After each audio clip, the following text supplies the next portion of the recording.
Good evening and welcome to the Bangalore International Centre for this program in collaboration with the Glasshouse Festival by Art Mantram. This evening, we're very happy to have with us Professor Sonia Sanchez and Dr. John Bracey, who are here to answer some questions from our viewers on the video they just recorded for us, poetry and politics. So perhaps I could start by asking you, Dr. Bracey, to read a poem, perhaps, since we're doing poetry here. I know you're a historian, but is there a favorite poem you'd like to read? Maybe Gwendolyn Brooks or someone else, or Sonia even? Yeah, I'll read my two favorites. My first one is the one that I memorized, by Paul Laurence Dunbar. If you grow up in Washington, D.C. and you have Dunbar High School, you learn Paul Laurence Dunbar in grade school. And so I would have to recite, everybody had to recite a poem in elementary school before and at the beginning of the day. And so I'd always raise my hand real fast, and then I would recite Dawn. An angel robed in spotless white, bent down to kiss the sleeping night. Night woke to blush, the sprite was gone. Men saw the blush and called it dawn. That's Dunbar's shortest poem. And if you didn't do that one, you had to do the long poems. So I always was, as soon as the teacher came in the door, my hand was up so I could do my favorite Dunbar short poem. My favorite Gwendolyn Brooks poem, and there are a lot of them. The longest one is Ballad of Lincoln West. I'm not gonna read that. But my favorite is her Malcolm poem. Gwendolyn Brooks is very courageous in talking about Malcolm in Chicago, because this is the home of Elijah Muhammad and the Nation of Islam. And there was a lot of hostility to Malcolm. And so for Gwendolyn Brooks to do a public affirmation of Malcolm in that environment took a tremendous amount of courage. And this was in that first For Malcolm anthology that Margaret Burroughs and Dudley Randall produced. And I always thought she wrote this for me. It says for Dudley Randall, but I thought she wrote it for me. Original, ragged, round, rich, robust. He had the Hawkman's eyes. We gasped. We saw the maleness raking out and making guttural the air and pushing us to walls. And in a soft and fundamental hour, a sorcery devout and vertical beguiled the world. He opened us, who was a key, who was a man.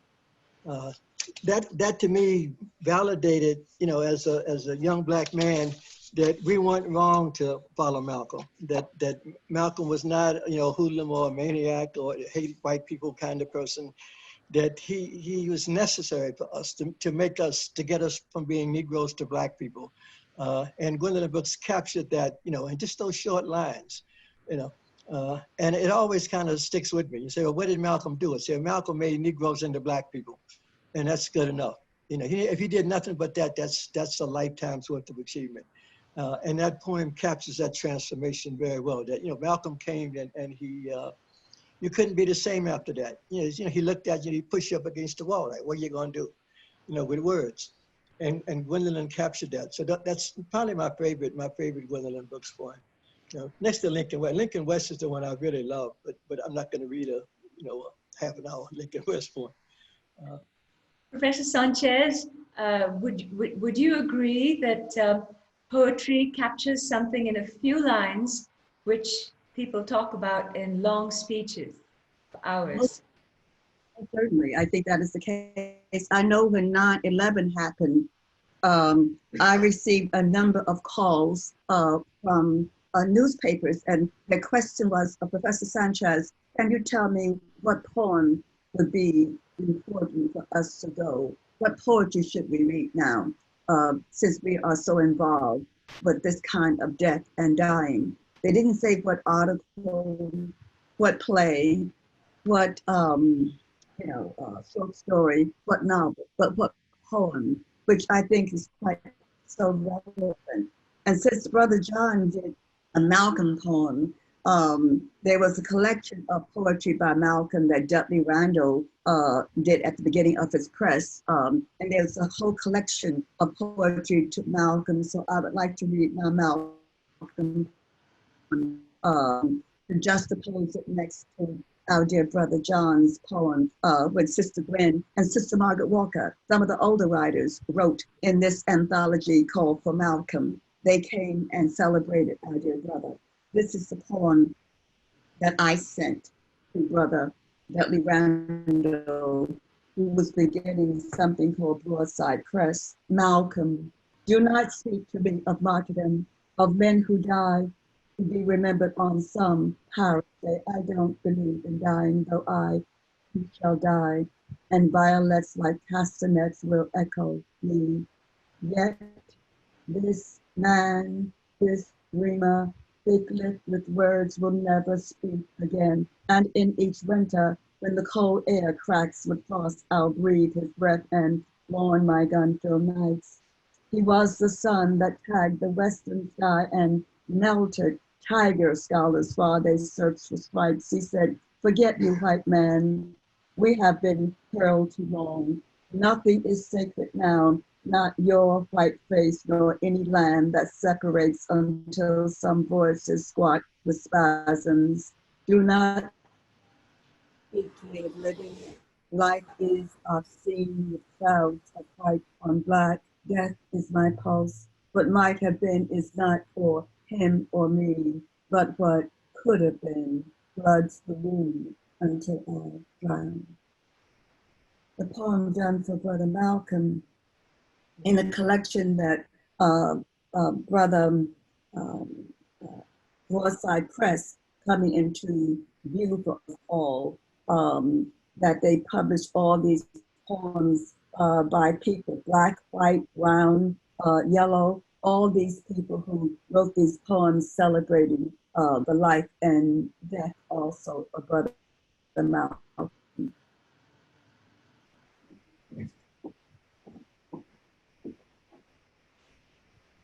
Thank you, Professor Sanchez. Since you both did poems for Malcolm, could we maybe hear something for the women in the movement? You know, women often take the brunt in a bad situation. So we've seen, you know, in many places, what they've come to call the feminization of poverty, Black women working multiple jobs to keep the family going. And throughout the civil rights movement and the Indian independence struggle, there was someone behind the men in the limelight, you know, someone who was holding it all together. So could you perhaps read something for one of the women? One of the women very much involved in this movement as a person who would come and perform was a sister by the name of Odetta. She was an amazing, amazing singer and a worker in the civil rights movement. And so I did 21 haiku for Sister Odetta. The sound of your voice thundering out of the earth, a drum beat summoning us to prayer. Behold the smell of your breathing. Dilated by politics you dare to love, you open up your throat to travelers. Exhale lead belly on Saturday nights and Sunday mornings. Your music asks, has your song a father or a mother? On stage, you were a soldier of hands, accenting beat after beat into beauty. You asked, is there no song that will bring rain to this desert? You unveiled your voice at early demonstrations, saluted our blood until we were no longer strangers, waltzed our eyes until we danced from chandeliers. Your songs journeyed in a country padlocked with greed, a country still playing on adolescent knees. Suddenly, the morning takes you back, another time, another continent, where stones contact the stars, told us hello and goodbye. Finally, we remember how you gave life to memory. Remember your eyes, morning stars perfumed with rain, your mouth a sweet wind, painted with hieroglyphics. Finally, your song, finally, you passed your song into our ancestral rivers. That was an amazing poem that she was one always there whenever there was a major demonstration. She was always there performing for us, making us understand certainly some of the things that were going on. And there were a number of freedom sisters that we called. Some years ago, there was something that went around the country talking about 21 freedom sisters who had helped in the movement. Some of the people were Kathleen Cleaver, Charlene Hunter Galt, Shirley Chisholm, Betty Shabazz, Fannie Lou Hamer, Barbara Jordan, Dr. Dorothy Irene Height, Rosa Parks, Merle Evers Williams. Let me read you 9 haiku for some freedom sisters. 1, Kathleen Cleaver. Quick, silver, panther, woman, speaking in thunder. Charlene Hunter Galt. Summer, silk, woman, brushing the cobwebs off southern legs. Shirley Chisholm, we saw your woman sound, footprinting congressional hallways. 4, Betty Shabazz, your quiet face arrived at a road unafraid of ashes. Fannie Lou Hamer, feet deep in cotton, you shifted the country's eyes. Barbara Jordan, Texas star, carrying delicate words around your waist. Rosa Parks, baptizer of morning light, walking us away from reserved spaces. Merle Evers Williams, you rescued women and men from southern subscriptions of death. Dorothy Irene Height, your words helped us reconnoiter the wonder of women. You, woman, sequestered in the hurricane of history. Because one of the things when we talked about the women was simply that instead of using the words history, we began to use the word herstory. So these women were sequestered in the history, the herstory of the time. Yes, thank you so much. Could you maybe read something about some of the poems you wrote on it? Can you hear me? And some of the poems I did what? Some of the poems you've written on nature. You know, you have various, you mentioned a river just now, the ancestral river. Rivers are ancient, and the veneration of ancestors and those who went before us is very much a part of the tradition. Dr. Bracey, you even said that about hip hop, that in the sampling, they really go back to those who preceded them. So for you, it was Gwendolyn Brooks and all of the earlier writers. Well,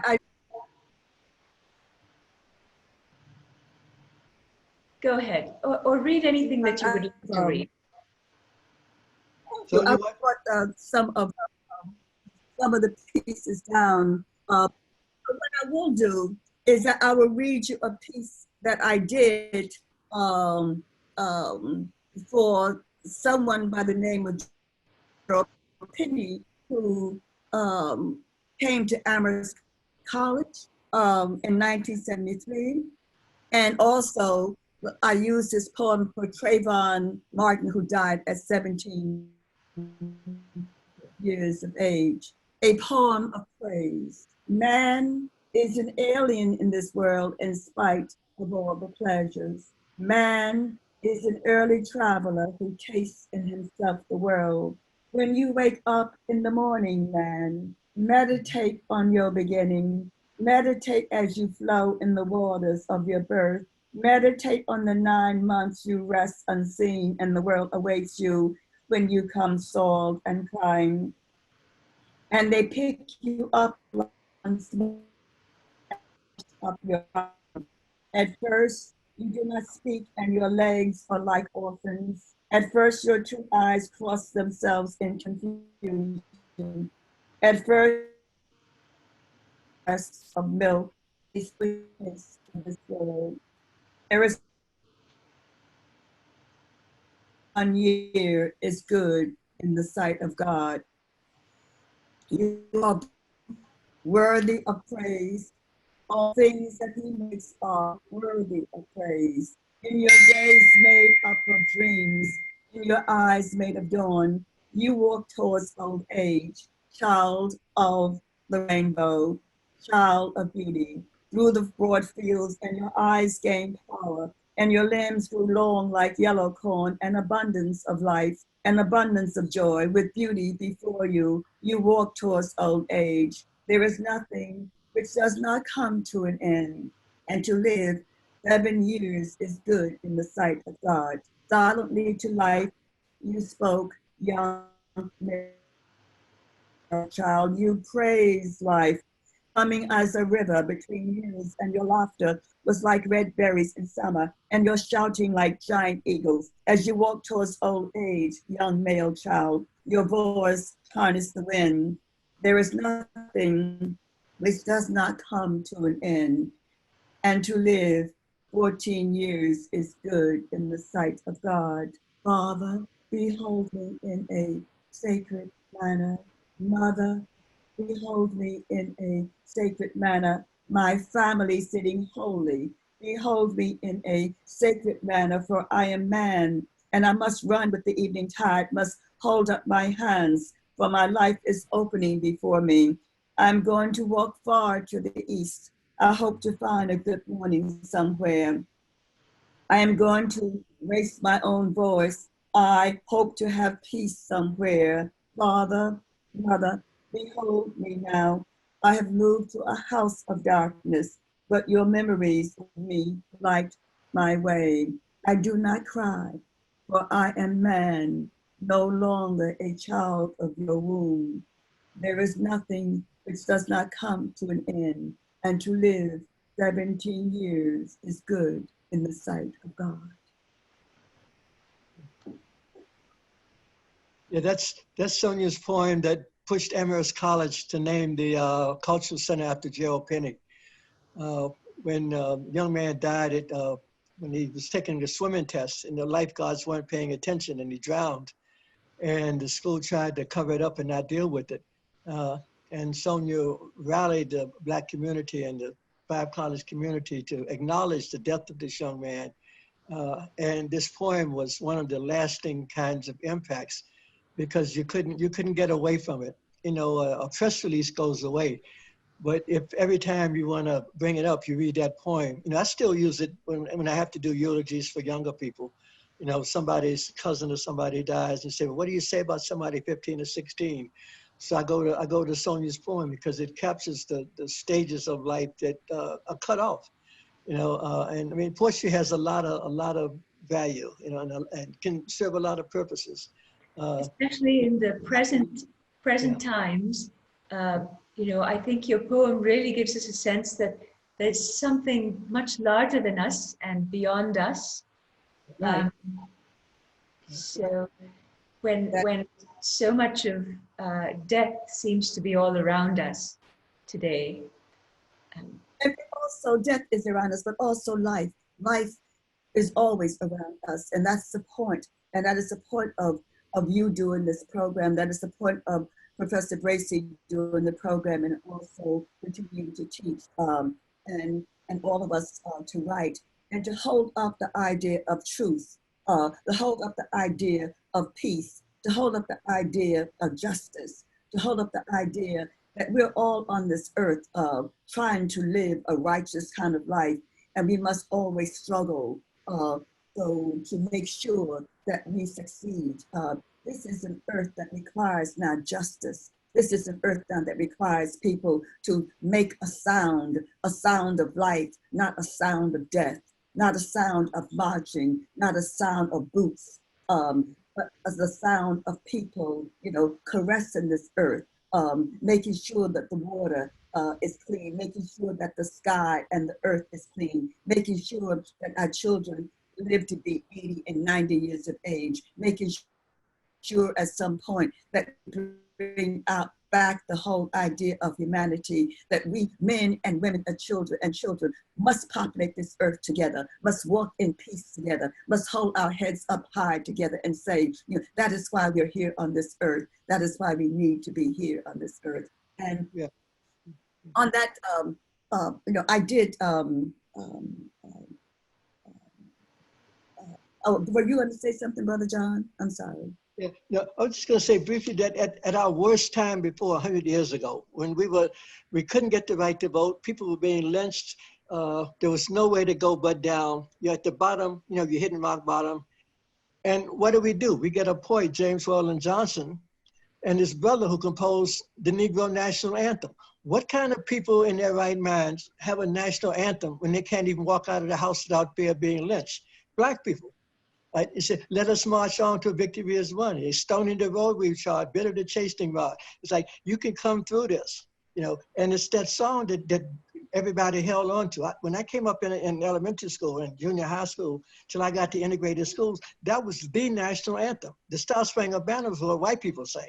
We sang Lift Every Voice and Sing unless we had a white visitor. Then we had to go practice the Star Spangled Banner because it's a horrible song. Like who we were was Lift Every Voice and Sing. And it doesn't mention Black people in that song, right? But it mentions our condition and that we have an obligation to fight through that condition and carry ourselves forward. And there's no time to look down. We're already on the bottom. There's no point in looking down. You can only look up and you have to move up.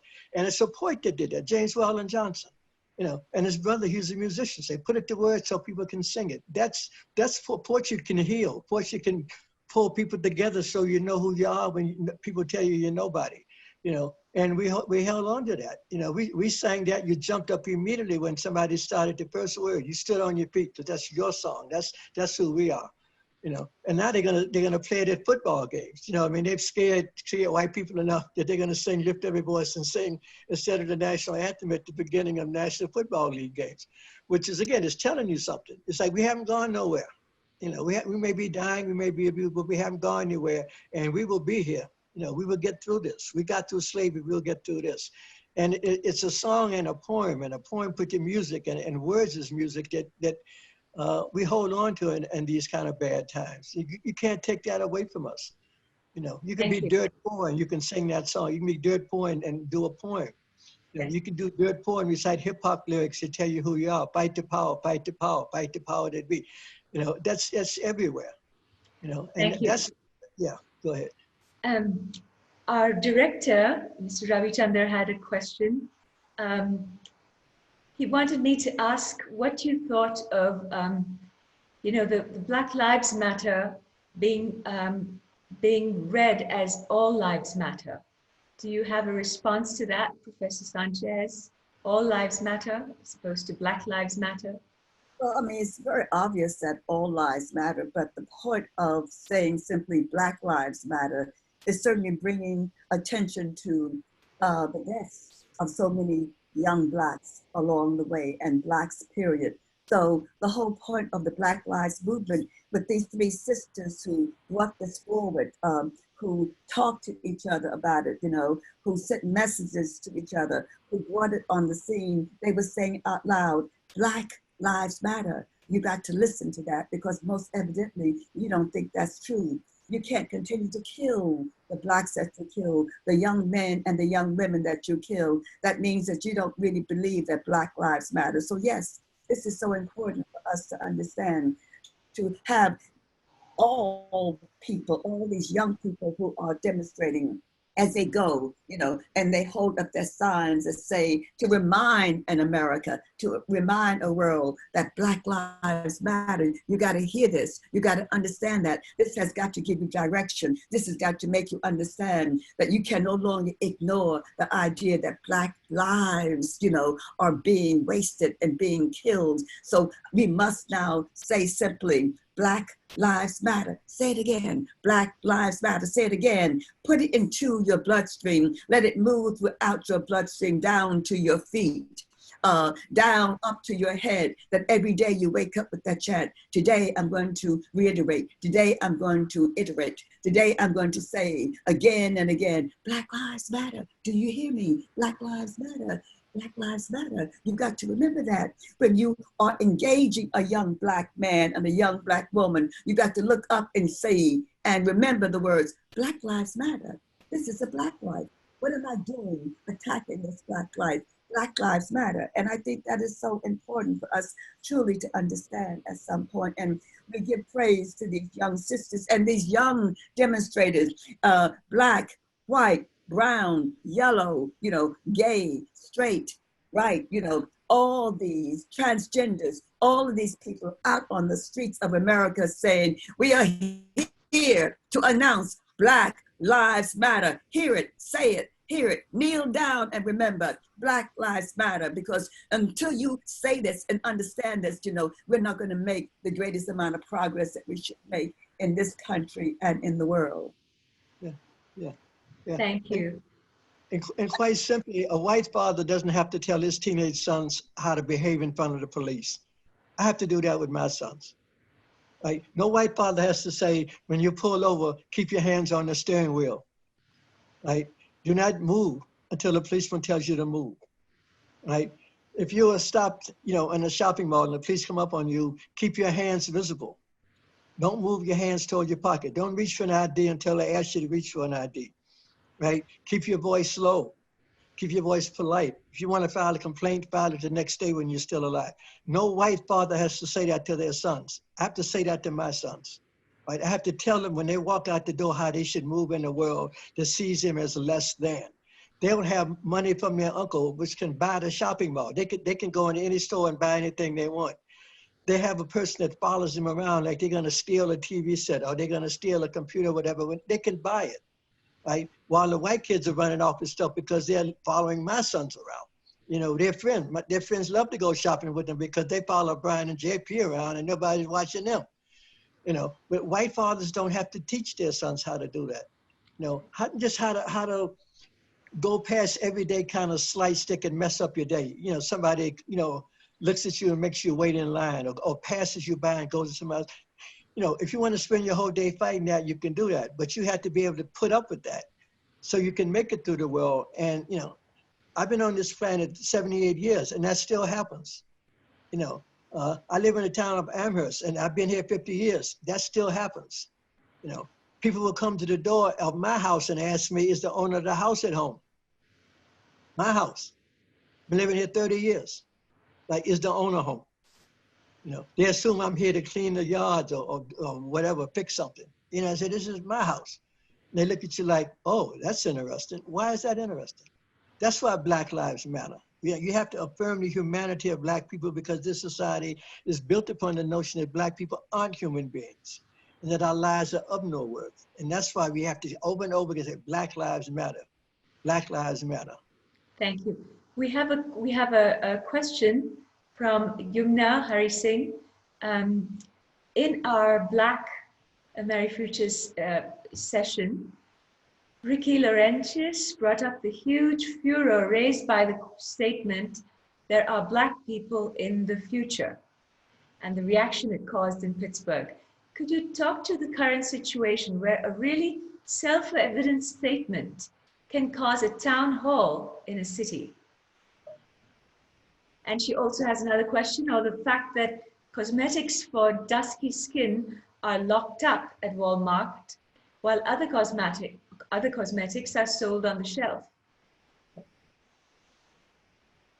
That's right. Again, the people that stole us think we're thieves. I mean, it's one of the greatest ironies of your life, that the people that kidnapped you, stole you, sold you, bartered you, think you're going to steal some knickknacks, and that makes you a criminal.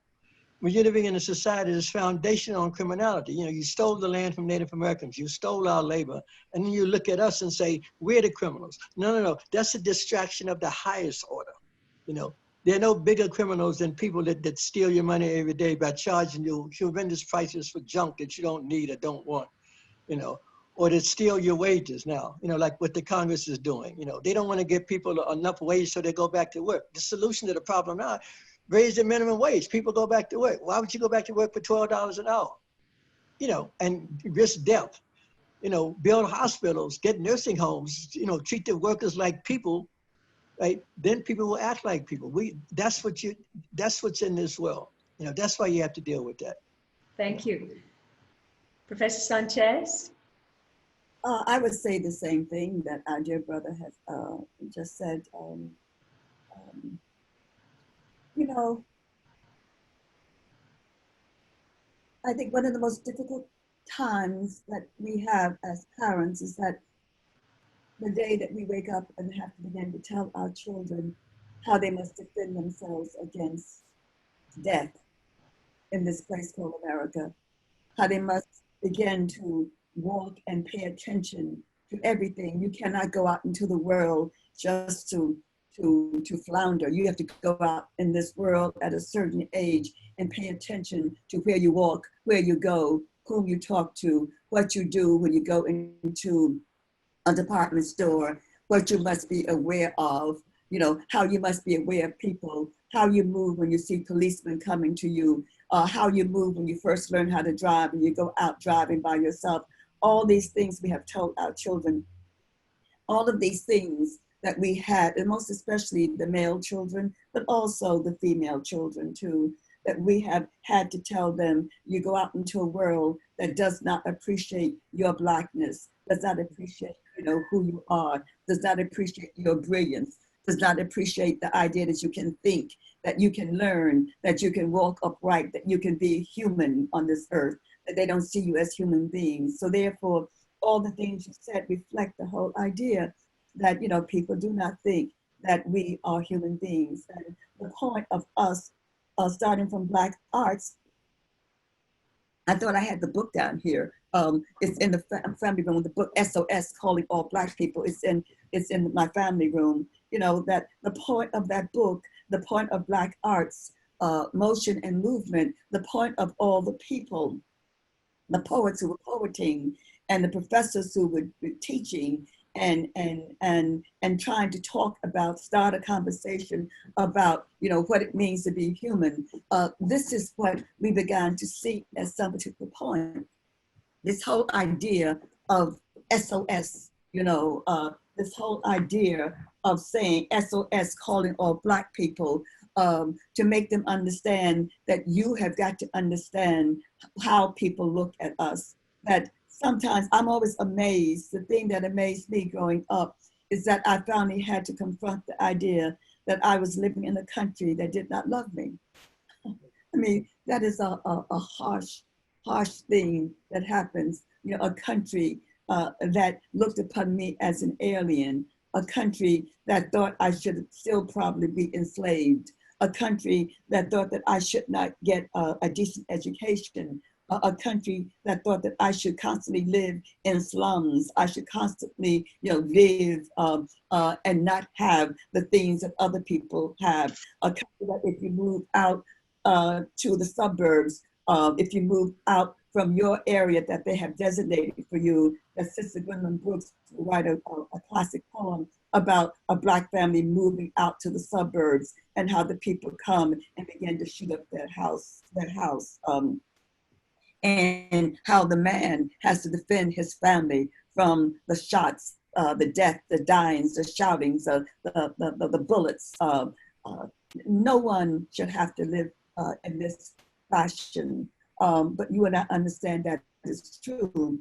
And so people come with questions that sometimes you think, sometimes, Brother John, I think that we've answered those questions before in the 1960s, but they come back again because sometimes, you know, we don't always have the means of giving those answers to our children, because quite often we're not in the public schools, we're not in the high schools teaching these young people. So they get to a certain point and they raise these questions again, but these answers are there. These answers have been given before, but they can surface again, they can come back again, and we can begin to talk in no uncertain terms about the future, of Black people on this earth, the future of people of color on this earth. This earth has always had us. This earth has always needed us. This earth has always needed, the complexity of so many different people looking differently on this earth, but being that these Africans, these Black people, it all began in a place called Africa, that human beings came out of this beginning, and we spread out all over the world. We are here. It's a simple thing. We are here. Look at us. Open your eyes. Understand what it really means, that we are indeed human beings walking upright on this earth. We people who are Asian, look at us. We're walking upright on this earth. We've been here a very long time. We come towards you, walking towards you with peace, walking towards you with information, walking towards you with ideas that can help save this earth. We're African. Look at us. Look at us. We come towards you saying simply, we are here. We've been here since the beginning of time. Look, we can survive. We can live. We can participate on this earth. We are white Europeans. Look at us. We belong on this earth. We've been on this earth for a while. We might be the youngest of people on this earth, but we are here. We deserve to be here. We Africans, we Asians, we Latinos, on this earth. Look at us. Look at us. We all contribute so very much on this earth. And what we need to do is to make sure that this kind of thing gets taught, that we make people understand, how we have lived, how we survive, how we must be on this earth. It's not a difficult thing at all. And we must begin to teach the truth, teach the way that we can learn on this earth. That you and I understand simply, we've gone to universities and we have studied other people, understand that all the beauty of this earth has come from this combination of beautiful people looking differently, looking different, speaking different languages, but we're all here. We should speak the one language of love, the one language of peace, the one language of we can cooperate and live on this earth, the one language of resistance also too. And that's what we see the young people now. This idea of resistance, that has been a part of us as Africans, African Americans in America, for years. One of the people who was a resistor was certainly Harriet Tubman. I think I said I would read you a piece about Harriet Tubman. Yes. And this might be an ideal place to do this. I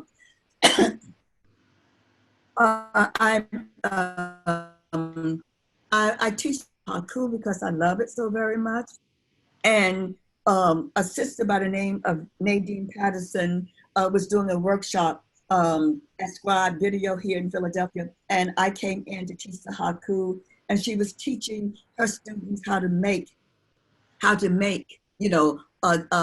3-minute film on the haiku, or 5-minute film. And so I came and taught the haiku. And eventually I said to Sister Nadine and her mother, Marlene Patterson, I'd like very much for you also, I'd like to write haiku for Harriet Tubman. And I'd like very much for you to, to also give the background of that area where Sister Harriet Tubman came from. And let's put it on film because they are filmmakers. I am not. So for our viewers, Professor Sanchez, Professor Sanchez, could we just briefly say who Harriet Tubman was for our viewers in India? let me read the piece, and they'll hear that, all right? And then I can segue back to it, okay? Okay. But this Harriet, who was very much part of the Underground Railroad, she brought out many enslaved people, from the South. She brought them to freedom. She was part of that Underground Railroad when she came to the South many times and brought out people who were enslaved and brought them to freedom, to Philadelphia, all the way up the Eastern Seaboard, all the way into Canada. But there's a text that is in the State Park and Visitor Center, and it says, "We are free because of Harriet Tubman. December 1850, Keziah Bowley, James Alfred Bowley, Araminta Baby, John Bowley, early 1851, Moses Ross, brother, unidentified man, late 1851, unidentified man called brother, unidentified wife of brother, unidentified, unidentified, unidentified, unidentified, unidentified, unidentified, unidentified, unidentified, unidentified, fall 1852, unidentified, unidentified, unidentified, unidentified, unidentified, unidentified, unidentified, unidentified, unidentified, June 1854, Winnebar Johnson, Christmas 1854, Robert Ross, Henry Ross, Benjamin Ross, Jane Kane, Peter Jackson, John Chase, unidentified, possibly George Ross, unidentified, possibly William Thompson, unidentified, unidentified, unidentified, early 1855, Harriet Ann Parker Ross, William Henry Ross, John Isaac Ross, William Henry Ross Stewart Jr., December 1855, Henry Hooper, probably May 1856, Ben Jackson, James Coleman, Henry Hopkins, William Conaway, aka Cook, October 1856, Tilly, November 1856, Hosea Bailey, William Bailey, Peter Pennington, Eliza Manokee, May 1857, Harriet Green Ross, alias Harriet Rick Stewart, mother, Benjamin Ross, alias Benjamin Stewart, November, December 1860, Maria Ennals, Stephen Ennals, Harriet Ennals, Amanda Ennals, Baby Ennals, John Corners, alias John Wesley Reed, likely unidentified woman, unknown dates, Margaret Stewart, Anne Marie Stewart, Amelia Hollis, alias Amelia Millie, Henry Carroll, unidentified twin girl, unidentified girl, unidentified, unidentified, unidentified, unidentified, Haku and Tonka for Harriet Tubman. Picture a woman riding thunder on the legs of slavery. Picture a woman walking southern landscapes burning with moons. Picture her kissing our spines, saying no to the eyes of slavery. Picture her rotating the earth into a shape of lives becoming. Picture her leaning into the eyes of our birth clouds. Picture a woman moving in winter black, bringing summer moons. Picture this woman saying no to the constant yes of slavery. Picture a woman jumping rivers, her legs inhaling moons. Picture her ripe with seasons of legs running. Picture her tasting the secret corners of woods.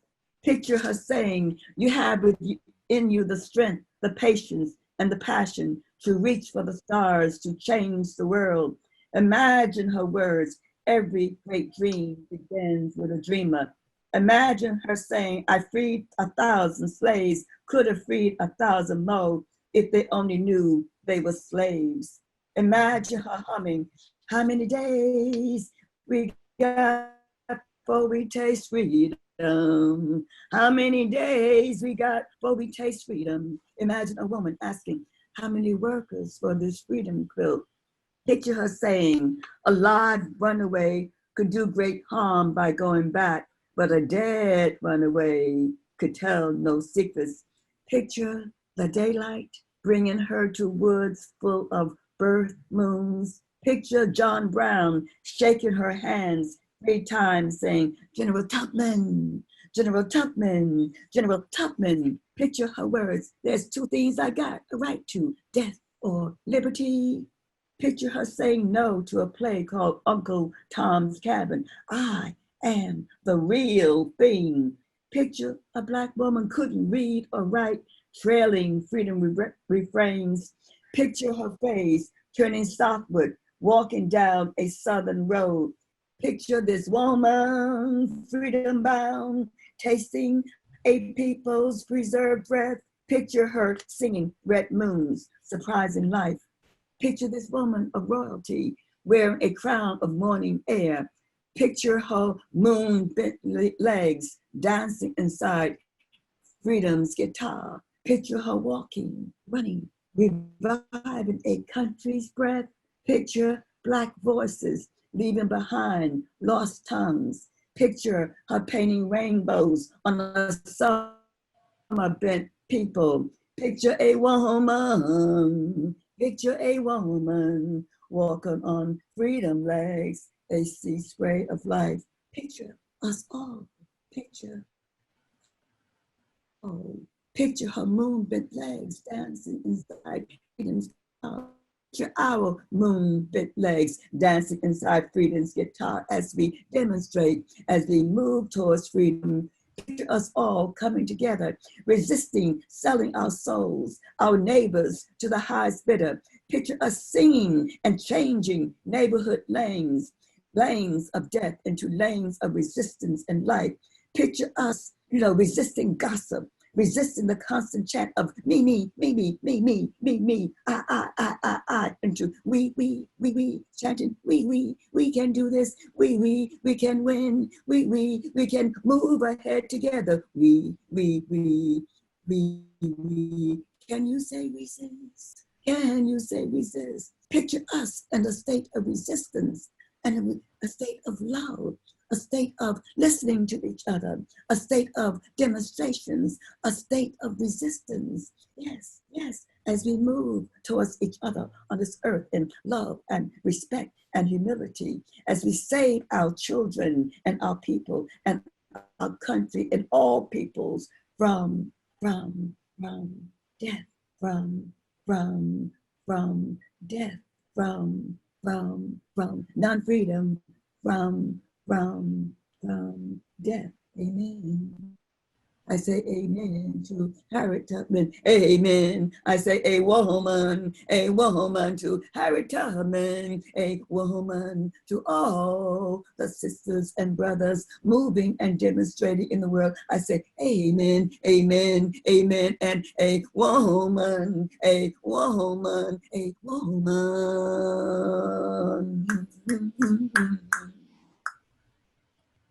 Thank you, Sister Sonia. We have a question from Shrikant Gururaj, someone who says he's lived in the Midwest for 18 years. He's Indian. He sings the Stars and Stripes and Jana Gana Mana, our national anthem. He says, should we kneel or stand for the national anthem?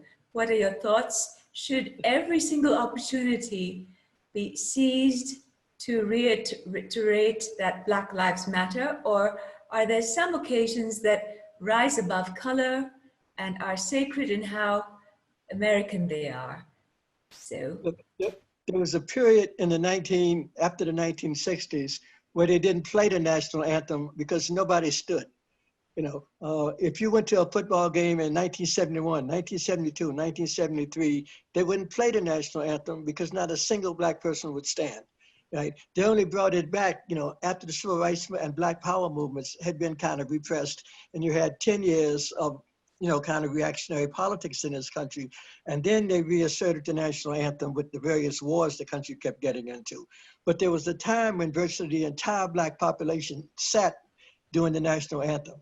You know, if you went to a football game, a baseball game, no college would play the national anthem. When I came to UMass, they did not play the national anthem at the basketball games. So nobody would stand, like nobody. Right? You know, this attempt to kind of make the national anthem, to force it on people, right? It just is not going to work. If you're going to give us the national anthem, why don't you play Marvin Gaye's version? Marvin Gaye took the national anthem, NBA All-Star Game about 1987, and turned it into a love song. A song with some rhythm, a song with some heart and some feeling to it. It wasn't about rockets, red glass. It was about human beings loving each other. So we can take those words, but you got to run them through a black, you know, sieve to get them to come out on the positive side. You know, you can't be celebrating war and death and think we're going to stand up for that. That's not something you want to stand up for. What you want to stand up for is the unity of a people. And if you look at what black, you know, artists have done with the national anthem, they've tried to break it out of that kind of mold and make it into something lovable. Aretha Franklin saying it, but especially Marvin Gaye. You know, go, if you tell them, forget, you know, military bands, listen to Marvin Gaye when the audience is clapping along with him. And when he's sitting there very slowly singing, the rocket's red glare, and Die Star Spangled Banner. It's a beautiful take of a song, that's a martial song, and saying this can be a love song if you love people. You know, there's no reason we should have mindless kinds of you know, national symbols. You know, national symbols have to be earned, not enforced on people. You know, if you want me to love America unconditionally, America has to love me unconditionally. You know, like you don't get free love from black people. No, you got to make things right, and then we'll love each other. But in the meantime, we're gonna have to kind of, you know, bump heads about that, and we'll bump heads because we think our song speaks to our condition, and the national anthem doesn't, unless Marvin Gaye sings it. I'll sing Marvin Gaye's national anthem, but I'm not gonna sing a military band blasting about rockets, red glare, and bombs and all this business, because they're not talking about me. That's not about me. That's not about my life. Professor Sanchez? I mean, I think I agree with our dear brother. I think you asked, should we kneel? I think the beauty of that young brother who knelt, you know, out west, who made people understand. Excuse me? You're Colin Kaepernick. Yes, you know, as he knelt. But, you know, I'm reminded, Brother Bracey makes me remember that, you know, during our motion and movement as young people and younger people, that we did not pledge allegiance. Remember? Yeah. In schools, we did not sing the national anthem. We did not put our hands over our heart because we at some point began to understand that we were living in a country, you know, that did not love us, in a country that had no respect for us. And so what we did as young people is that we gave that back to America, you know, and that was important. Yes, I think at basketball games and all these places where these young basketball players and these football players and these soccer players and these athletes have a chance to do anything, that they should kneel. We've gotten some of the coaches to kneel also too. It reminds me, brother, the three brothers, you know, who were who won in the Olympics, right? You know, and they raised their arm and their hands in this amazing. In Mexico City. This. Yeah. Yes, and what was so amazing about that is that we understood that. You know, we were not offended by that. We understood what we were doing, you know, as Black people, as people of color. We understood what people were about at that particular time. And we praised them. But of course, this country also punished them. One of the things we understand that this country will punish you quite often, or attempt to punish you if you move and take a stand, you know, against the kind of discrimination, the kind of hatred that permeates a lot of this country, that you try to stand up for yourself and your people. It will punish you and make sure, hopefully, that you don't do this again. So what we have seen is that we have seen young people who have learned their history and history, you know, who have decided to make a statement. If the statement is kneeling, if the statement is raising the arm, if the statement is holding a sign, Black Lives Matter, if the state is marching in the streets of America, saying, peace, peace, peace, we want peace, or Black Lives Matter, or we want peace, peace, peace. We are here, to change the world. And they are here to change the world. And we are so proud of them because, each generation must respond and begin to do the work that will constantly change the world, bring the world more closer and closer to its sense of humanity, to the demand of humanity on this particular earth. I think we're almost out of time. Could we end on a short poem that you'd like to give us, Professor Sanchez? I can do that. I think it's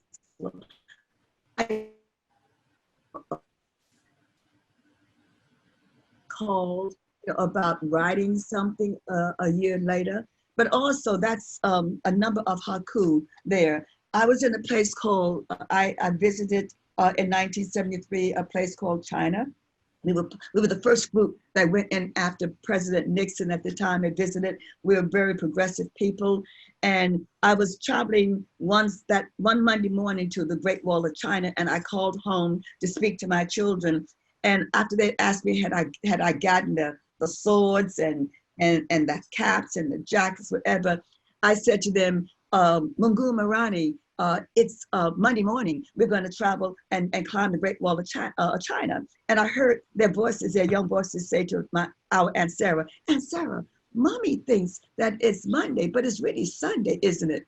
Well, I was calling my family on a Monday morning, and it was still Sunday in New York City. And so on the way to climb the Great Wall of China, I wrote a haiku that said, let me wear the day well, so when it reaches you,